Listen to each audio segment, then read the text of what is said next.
Today we have the 2021 Tesla Model 3.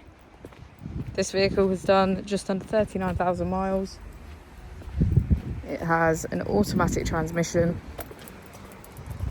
and a fully electric motor. On our user interface, we're met with navigation as a feature, as well as an overview of the vehicle. This allows us to open the boot, charging port and bonnet, all from within inside the car. If we click on our Tesla icon in the bottom right, we can access our controls, dynamics, charging, autopilot, schedule, safety, service and software. Within safety, we have advanced features such as a pin to drive and a glove box pin. If we go back into software and click on additional vehicle information, we can get a deeper analysis of the vehicle spec.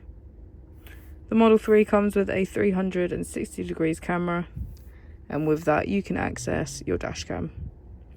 If we press here, we can access our climate control with heated seats on either side and our heated steering wheel. As we go into the back of the vehicle, we can see that it has a full leather black interior and get a good view of our panoramic roof.